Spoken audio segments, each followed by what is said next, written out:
Assalamu alaikum. Welcome to Dialogue. I'm Taimur Shamil. In the recent development, Taliban have appointed Mullah Muhammad Yaqub, Mullah Omar's son, as the chief of the military operations of the Taliban. And this is a significant development. Many people see the appointment of Mullah Muhammad Yaqub, a young man of 30, as the leader of the military operations as a significant development which is going to have an impact on the Taliban movement, and especially just ahead of the intra-Afghan peace talks that we are expecting. This development would perhaps put an extra effort, let's say, or extra thing to the Taliban movement, and also this would show their strength at the military level and at the way they are conducting their attacks inside Afghanistan. In last few weeks, we have seen unprecedented violence, not unprecedented in a way, but a major wave of violence all over Afghanistan. There are talks about intra-Afghan peace talks, but at the same time, the violence continues in Afghanistan. We're going to discuss about this and also about the future of intra-Afghan peace talks. What would be the future, the strength of Taliban in negotiations, the position of the Kabul government, the internal political rifts within the Kabul government, two factions as we see, the Ghani administration, their own understanding of the issue. Then we have Abdullah Abdullah, he is heading the reconciliation process. What would be the future of intra-Afghan talks? While discussing about this whole thing, one thing is very important, and that is to understand the dynamics of the US peace deal with the Taliban.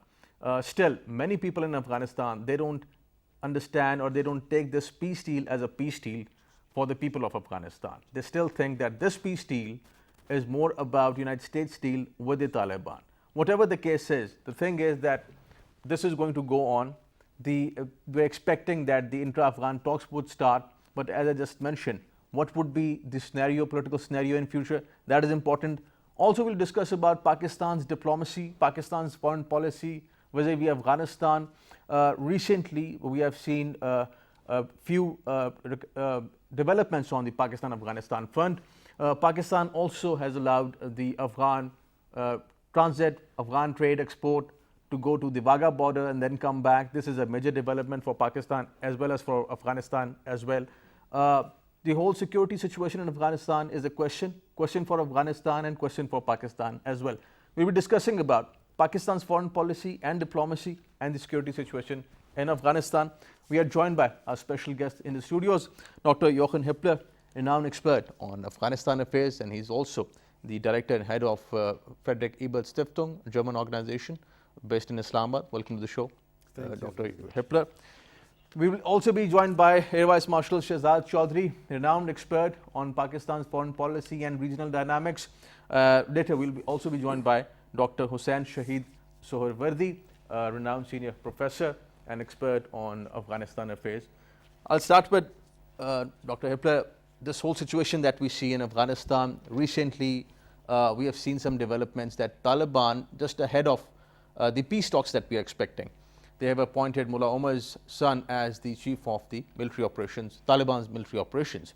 They have also sidelined some of the few senior Taliban leaders. This development, is this a message, let's say, from the Taliban? How do you see these developments just before the intra-Afghan talks? Well, it is still a bit early to say, because what the sidelining of some of the old guard people means, we really can't judge right now. But appointing this new chief of military operation gives a signal that the war is not over and that the military option is very much on the table. We shouldn't forget, though, that this is very typical for diplomatic negotiations. When the Vietnam War was ending, there were negotiations going on. The American government and the North Vietnamese government increased their violence and the war as bargaining chips for the negotiations. So you see that the military option is still there, but what it means we will probably see in a couple of months. Right, and so we are not sure about this, but this wave of violence that we see in Afghanistan, is this the Afghan way that nothing is settled unless everything is settled? or still there is a lot of confusion about the peace deal? Taliban, they continue to target major military installations, Afghan military installations. We have seen an attack on NDS compound. How do you see this violence Well, over there? as you said a minute ago, I wouldn't call it a peace deal because it was a deal between the United States government and the Taliban, basically focusing on the withdrawal of American troops, which American President Donald Trump wanted to achieve because it was one of his promises in the last election. So he made a deal circumventing the Afghan government in the whole negotiation process. And the Taliban obviously were very much interested in the withdrawal of American troops. So why not having a deal here? But that does not automatically translate into peace in Afghanistan, as we all know and all experience now. Right. You have widely worked on civil wars. You have been focusing on this political matter. Afghanistan's political situation, the social fabric, how do you see it? Do you see, if this is not a peace deal, let's say, do you think that the political entities, political players in Afghanistan, they would be able to address this political issue with the Taliban? Well, it's a very complex thing. On the one hand, what we do have in Afghanistan is that even the government is split in the middle, as you said, right, between these two main factions. At the same time, Afghanistan is fragmented. In many parts of the country, in many provinces, there are conflicts, including violent conflicts, which are only indirectly linked to this overall Afghan war. And whether this kind of situation, where the government is unstable, not agreeing with itself, and the government is not controlling all of Afghanistan anyway, this is definitely a situation where achieving a peace is much more difficult than in many other countries. Right, right. We are joined by Air Vice Marshal Shehzad Chaudhry. Assalamu alaikum. Ji, walaikum assalam. Air Vice Marshal Chaudhry, welcome to the show. We are discussing about Afghanistan. While there is internal rift when we talk about the Afghan politics, Afghan political setup, there are two factions, the President Ghani's faction and then Dr. Abdullah Abdullah's faction. Even within Taliban, there are talks that there are different factions within Taliban. Some might agree with the talks, but still a lot of them would want to continue this fight with the so-called puppet government, what they call the Kabul government. How do you see this internal rift within the Kabul government and within Taliban?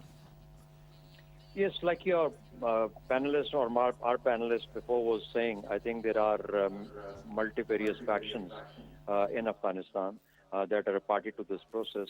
But most importantly, the two participants or two sides to the, let's say, the expected agreement or expected talks, the Taliban and the Afghan government themselves, within themselves have a lot of factions. And you just mentioned that Mullah Omar's son has been appointed as the head of the military. Now, really, when this kind of things happen, it is basically signaling to the other side to gain or create more space or more leverage for imposing your own conditionalities without saying so. So really, you're giving a message, or the Taliban are giving a message to the Afghan government that the war could go on. Well, the war may not go on because actually everyone has now more or less agreed to the fact that they have reached the end of the tether, and it's time for them to agree to some sort of a peace settlement. So the process of the peace settlement obviously has yet to be worked. So I look at such appointments or such changes that keep coming about at the level of leadership within the Taliban as more of signaling, creating leverages, seeking spaces for more influence within the talks, etc., and impacting the other side, the Afghan side. As far as the Afghan government is concerned, of course, we know that there is a Kabul faction, and then there are, of course, other centers of power. Now, within the Kabul faction, obviously, Ashraf Ghani has retained his presidency, and the Americans are the guarantors of that, and the Americans ensure the security of the palace as well as that of Ashraf Ghani. Abdullah has been appeased to a certain degree through a certain mechanism, exactly the same as was done before. All I'm saying is that when you look at all this, there are, of course, interests within the Afghan government to see that the Americans somehow stay on. Now, that is in direct conflict or confrontation with what America or President Trump wants. President Trump wants his people out. before the election so that he can really claim a victory and say. But difficulties that have arisen in the meanwhile is, of course, the COVID situation, taking the eye off the ball as far as the Afghanistan thing is concerned. So Zalmay Khalilzad keeps coming back in. But I think within the American administration, that kind of focus or attention that was required to ensure that the follow-up is done very efficiently among all 3 or 4 sides that are meant to be party to the process, that continues, and that hasn't continued because it's just one side. So all I'm saying is that because of the obtaining environment, it's become difficult for the talks to proceed as required. Also keep in mind that there were about 400 or 500 prisoners that are yet to be released by the Ghani government, and obviously, so when the Taliban try and show that the possibility of militancy is still there, the pressures are on both sides, and it really depends who holds their pressure better than the other. Right. And AVM Chaudhry, how do you see Pakistan's diplomacy? Ambassador Mohammad Sadiq, Pakistan's envoy, special envoy for Afghanistan, the developments on Pakistan's diplomatic front, how do you see them? We're opening new avenues for our cooperation with Afghanistan, looking for more cooperation, more alliances inside Afghanistan setup. How do you see that? Yeah, exactly. I mean, Pakistan would love to have and would hope to see peace returning to Afghanistan as the earliest. Because as long as there are fissures, as long as there is strife there, as long as there is war that goes on, there is possibility for interests that do not want peace in Afghanistan to sustain and survive. Now, some of those interests obviously then flow over to Pakistan or across the Pakistani border into Pakistan. You could call them interests from outside or third-party interests that are impacting. And therefore, you may have remembered, or you may remember that Zalmay Khalilzad actually had to visit 1 or 2 foreign capitals to try and tell those people off in terms of letting the peace agreement go through. So when you close shop for some of the other countries in the region which have been playing dirty, and whether that is one or the other is not the matter, but yes, there were third or the fourth parties that were a party to the process or creating more difficulties for the neighboring countries of Afghanistan and Pakistan. I think when that happens, peace will also gradually begin to accrue in Pakistan in a more wholesome way. So that is Pakistan's interest. Pakistan has done extremely well in terms of reaching out to each site in Afghanistan, and therefore that impression that Pakistanis somehow have a soft corner for Taliban has been ameliorated to quite an extent.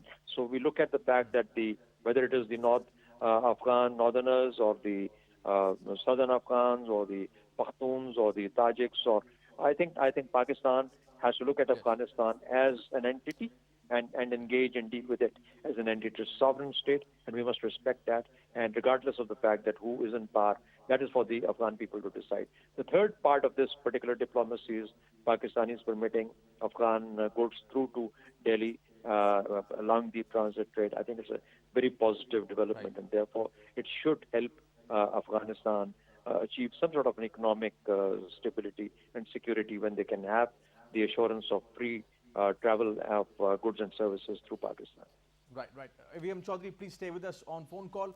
Dr. Hipler, what role can other countries, regional countries, play in this political setup in Afghanistan? There are reports that several countries in Europe, Germany for that matter, might be trying to host the intra-Afghan talks at some point in future. But regionally, Pakistan, China, Russia, Iran also gave statements that were regarding Afghanistan. What role do you think these regional countries are playing when it comes to political setup in Afghanistan? Well, when we look back, the Afghan war is going on for about 40 years, right? And very often the external roles have been overemphasized. They have been overestimated. The Soviet Union thought they could decide the fate of Afghanistan from the outside. The American government thought the same thing. There have been phases where the Pakistani government believed it could pull the strings and dominate. The Saudi government, other governments, the neighborhood and the far places always thought that a solution for Afghanistan, one which is in their own self-interest, could be imposed on Afghanistan, and they all failed, okay? There still is war after 40 years, and none of these actors managed to bring it from the outside. So I'm very pessimistic that any outsider will be able to impose peace or stability or anything they want, as long as the Afghan society and the Afghan politicians haven't done their homework. Yeah. If the Afghans will be able to have a peace among themselves, then outsiders could be helpful. They could contribute. They could contribute economically and politically.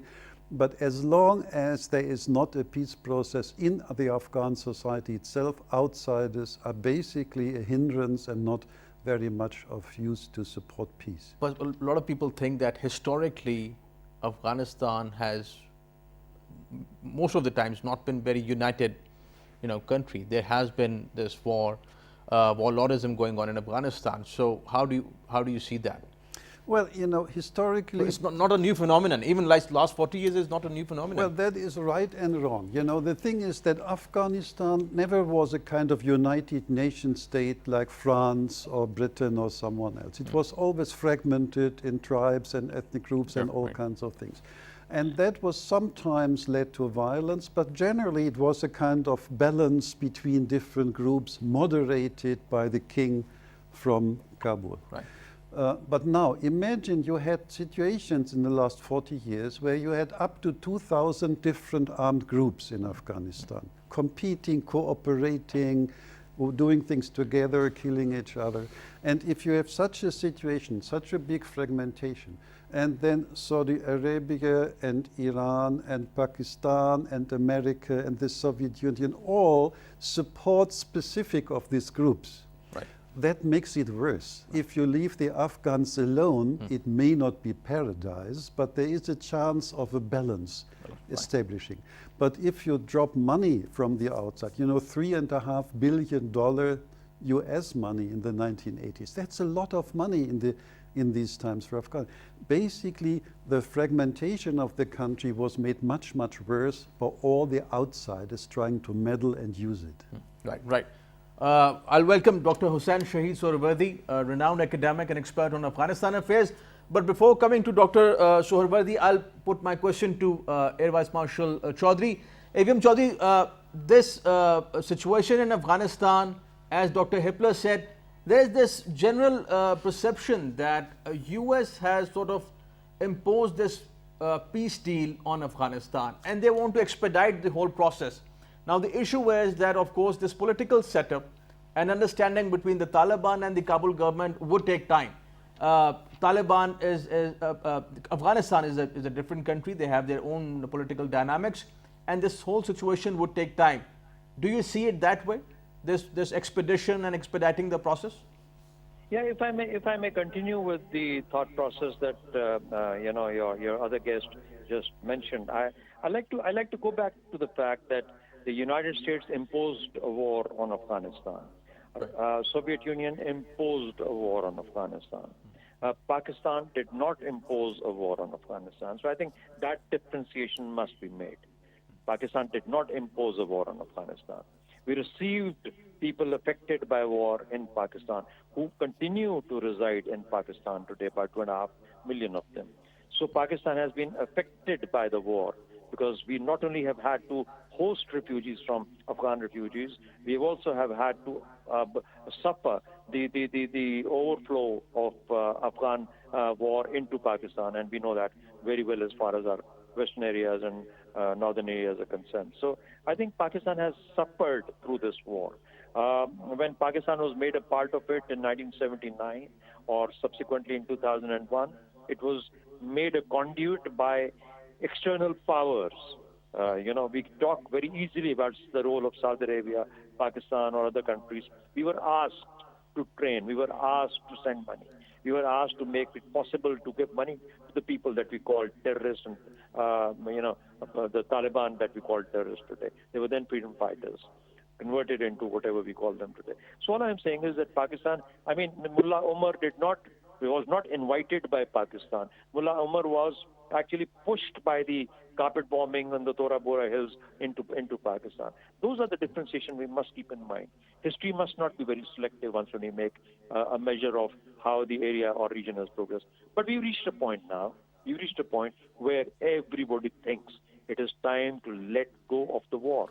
The war is more damaging to everybody. And as long as we can work on it and not say that it is the outsiders. In fact, the outsiders are going to make it happen. Unfortunately, what has also happened is that whatever were the factions within Afghanistan, and we all know that these are different tribes and different groups that had gotten together in terms of a state structure, and therefore that is how Afghan society was created. But today you have a Kabuli society, and then you have a rural society. Now, how do you match these two societies together? So I think the amount of money that has gone into Kabul, the amount of money that has gone into that society, that the money used or sent into the media, the Afghan media, unfortunately has created polarized factions within Afghanistan. And you hear different voices. There are people who suffer in Afghans who suffer and want peace. And then there are those who want a particular type of peace.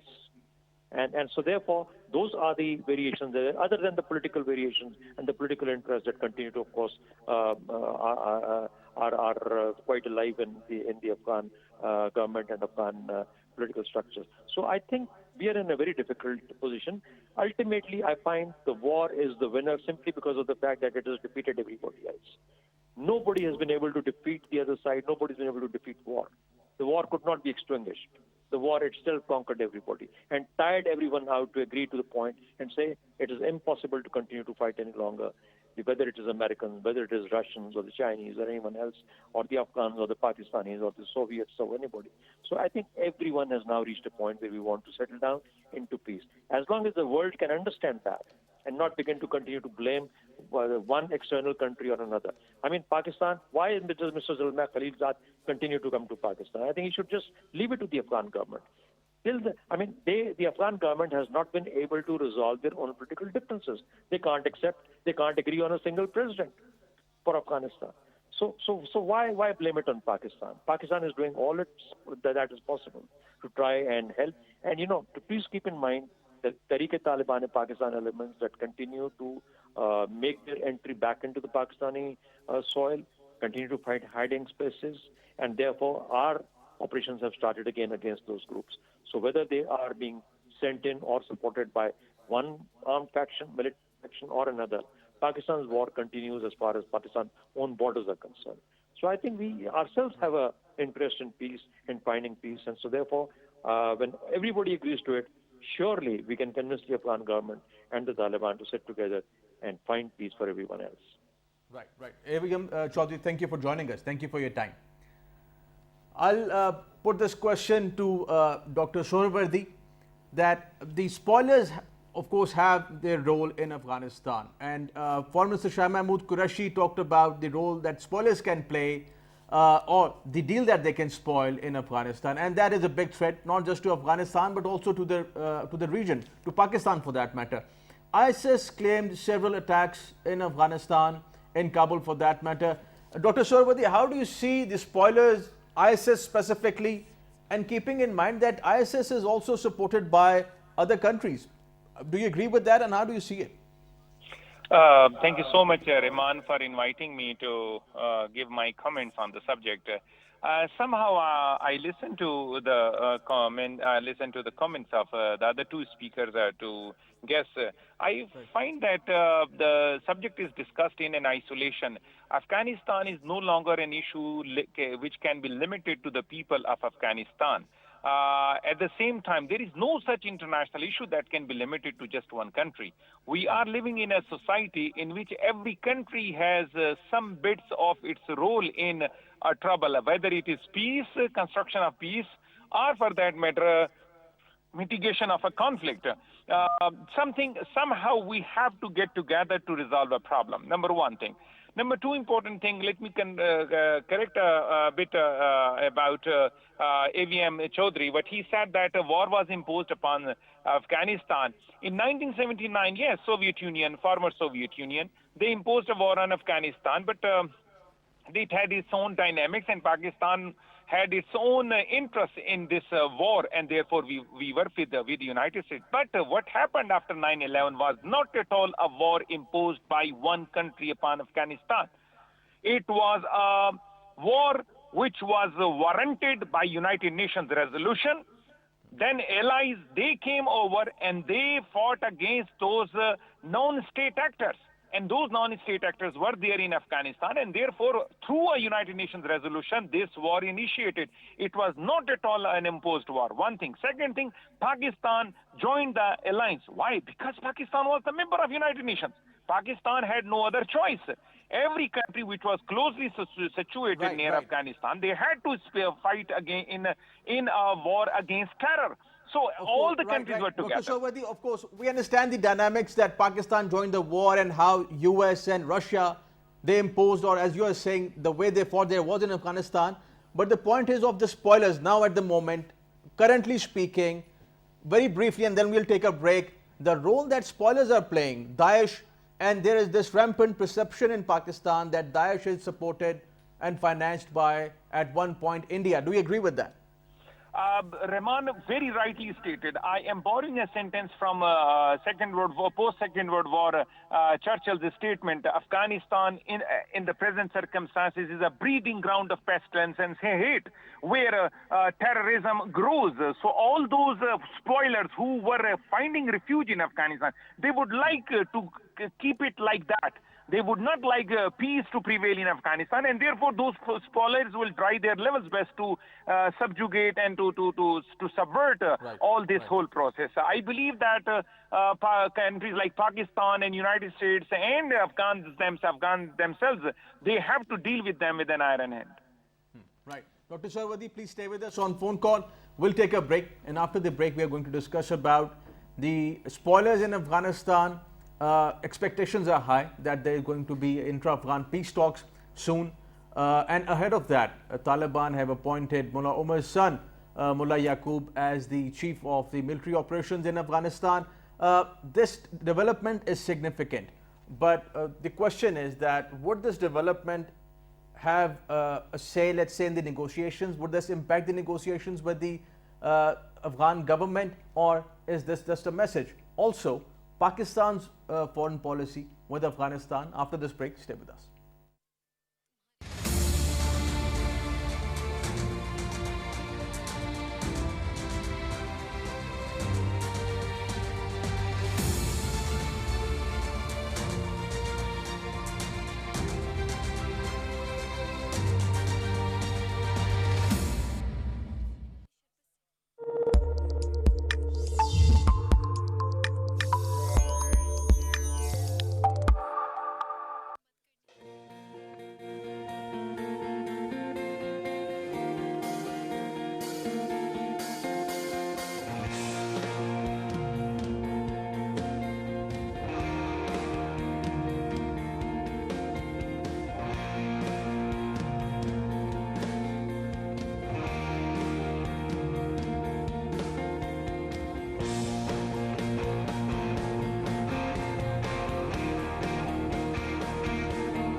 Welcome back. We are having a discussion on Afghanistan and the political situation over there. Dr. Hibbler, recently a lot of blame game we have been hearing about. US has been saying, US officials, that Russia has been supporting or financing the Taliban to target the US troops in Afghanistan. Of course, looking at Afghanistan's history, this is nothing new. Russia and US, they have been blaming each other. But Russian involvement in Afghanistan and US accusations just ahead of peace talks and perhaps withdrawal of troops from Afghanistan, what do you make out of this? Well, it is, as you said, a blame game which is going on for many, many years. And it has not always connection in reality. In this specific case, that Russia has supposedly provided an offer of financial incentives to kill Americans by the Taliban, there seems to be some indication that it is not completely wrong. But on the other hand, the indications are that it is a very, very limited, it was a very, very limited activity. And it's very difficult now for the US to put, numbers, how many people got affected, and seems to be very little. But again, besides whether it's right or wrong, it's an indication that the external powers are sometimes behaving in such an irresponsible way that it doesn't help the Afghan process to become less violent. Right. But when we talk about external powers, when Soviets were there, going back again in the history, we keep on repeating the same thing. Soviets were there, Americans supported, the Mujahideen, and it's now vice versa, the situation over there in Afghanistan. So do you think that there's this repetition of historical events, or? No, not at all. I think it's different. I think it looks a bit symmetrical on the surface, but don't forget that the American government spent about, just this year, $3.5 billion on supporting the Mujahideen, with the matching fund with Saudi Arabia, which added another $3.5 billion, okay? And if the Soviets if the Russian government now has been doing, or the Russian military intelligence has been doing what the American government is complaining about, which is possible, then it's a very, very small, microscopic, still idiotic and stupid thing, but pretty small. So I wouldn't compare these two things at all. There is competition between China, Russia, and America, including in Afghanistan to some degree, but it's a very different world than it was in the Cold War in the 1980s. Dr. Suharwardy, a few weeks back, Pakistan, China, Iran, and Russia, their representatives gave a joint statement, and in that statement they clearly said that they want peace and stability in Afghanistan, a peaceful solution to the war that is going on in Afghanistan. This regional interest in Afghanistan matters. How do you see it, and the role that the regional countries, regional powers can play in Afghanistan, keeping in mind the recent accusations from US on Russia? Faisal, in fact, when we talk about these champions and spoilers, I believe neighboring countries' role is very important. What you asked is right now, all neighboring countries, they understand that enough is enough. This is the high time that all of us get together and support any peace initiative. Peace building is the need of the time. And if with this Doha peace process, things have started, let's take it to the culmination. Intra-Afghan dialogue is it is in process, and if neighboring countries commit that they want peace, and this intra-Afghan dialogue, any support is, if needed, they are ready to grant that, and they're not going to interfere in the internal affairs of Afghanistan. This is the high time that all Afghan factions must also understand that international arena is in fact very suitable and conducive for bringing peace in Afghanistan. So I believe that right now in Afghan factions are in a moral pressure. They cannot blame and they cannot claim that foreigners are interfering there, because every foreign hand, every country which is situated in the neighborhood are extraterritorial country. All are interested in peace in Afghanistan. So I believe that onus of responsibility is now more upon the shoulders of Afghan factions for the success of intra-Afghan dialogue. Right. Dr. Hipler, many people are of the view that Afghan government and the US government, they are not on the same page when it comes to this specific deal. And a lot of officials in Afghanistan are not happy with the way US has addressed this deal with the Taliban. How do you see it? Do you think that these differences would persist, they would continue, and if they continue, what would be the future of intra-Afghan talks then? Well, I think this observation is definitely correct. If I would be the president or a government official in Afghanistan, I would feel very uncomfortable if the American government is talking behind my back with my enemy in the war, with the Taliban. So it's very understandable that they feel uncomfortable. And also, you know, obviously still, even if the numbers are going down, still external foreign aid is one of the key elements that keeps the Afghan government afloat.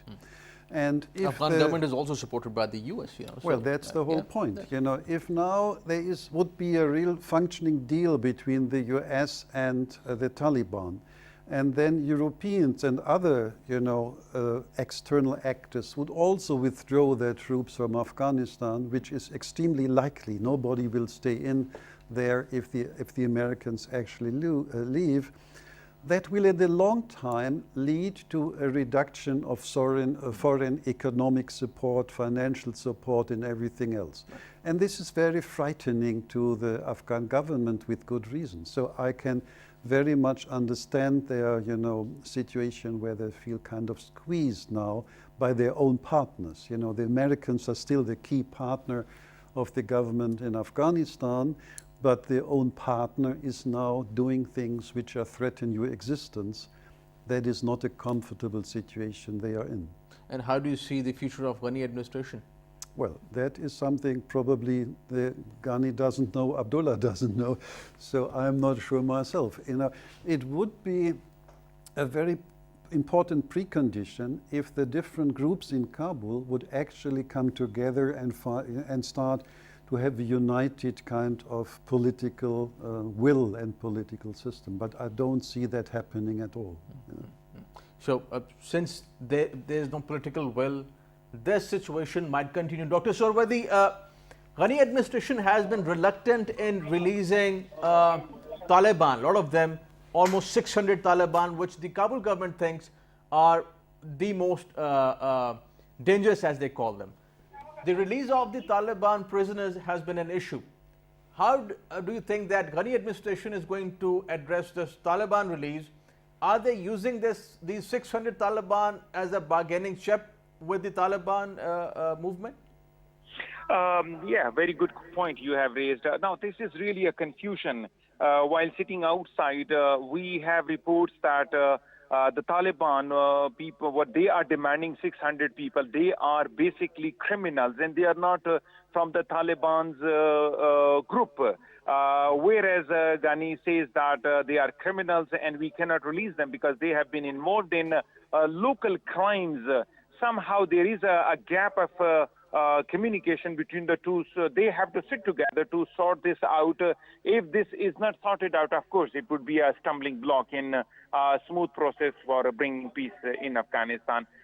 You know well that in Doha peace process, this was a precondition that first they will swap, there would be an exchange of prisoners, and then intra-Afghan dialogue will follow. So if even a single prisoner is left, intra-Afghan dialogue cannot take place constitutionally speaking, legally speaking, because in the agreement this has already been written and it has already been signed.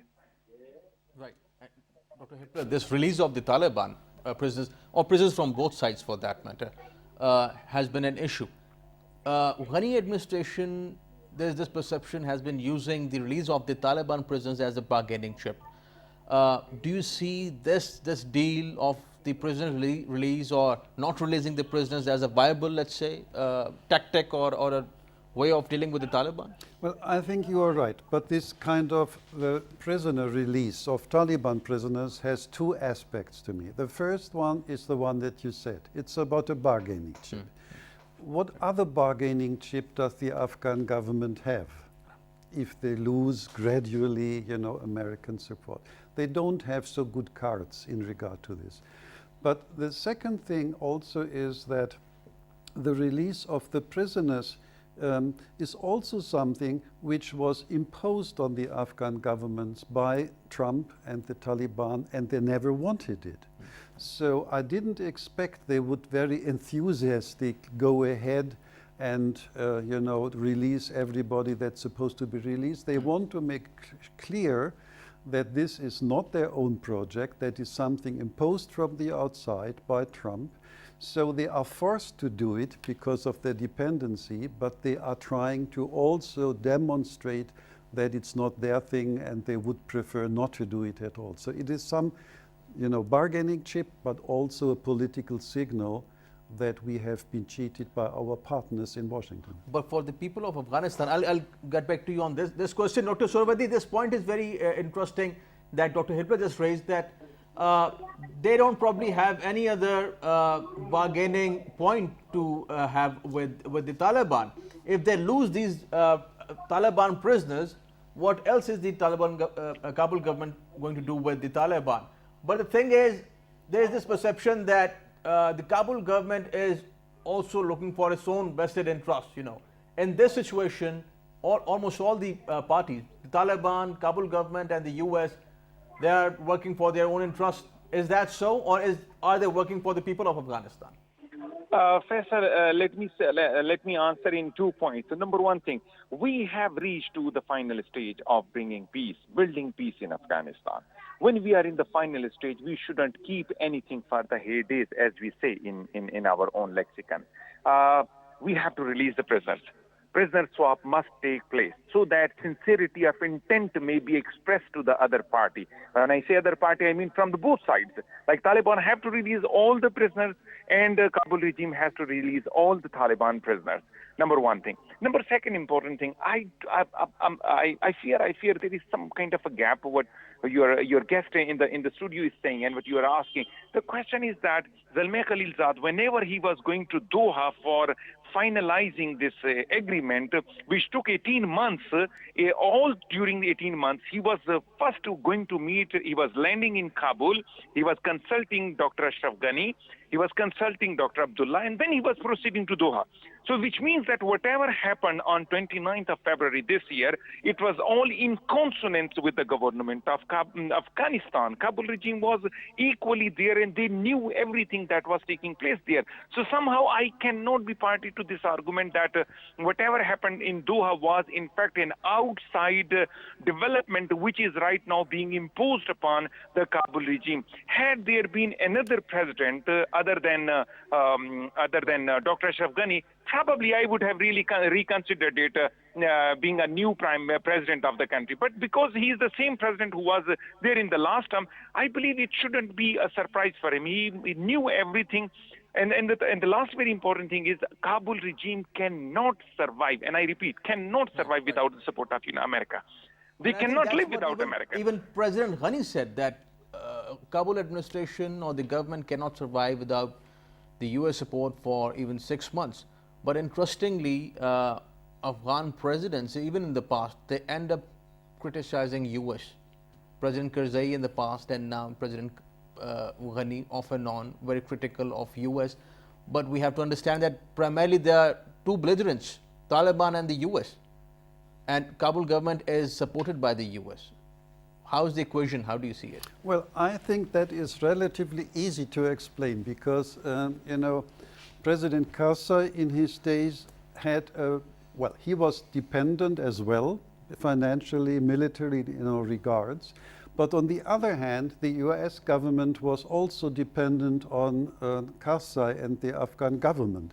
Because at that time, a loss of Karzai or an overthrow of Karzai would have meant the takeover of the Taliban of Afghanistan, which in American domestic policy would have been a disaster. So the American government tried to pressure Karzai because of drugs and corruption and all kinds of things, but they could never pressure him so much that he was weakened and losing his office. This is different with Ghani. In this case now, with Trump being in the White House, and he is mostly interested in himself and in his re-election campaign, Afghanistan doesn't matter so much any longer in the American domestic situation. And if Ghani would be substituted by Abdullah Abdullah or by some other person, it doesn't so much matter to Donald Trump anymore. So ignoring Ghani, even if it's wrong, okay, ignoring is much more easy and pressuring him is much more easier compared to before because Karzai and Bush and Clinton had Bush had a kind of, Obama a little bit less so, had a mutual kind of dependence. while now it's gone. different. Now it's different. Yeah. Right. Dr. Pleasure having you on the show. Thank you for your time. Thank you for joining us. Dr. Suhrawardee, thank you for joining us. Thank you for your time. That's all from today's dialogue. See you next time. Khuda Hafiz.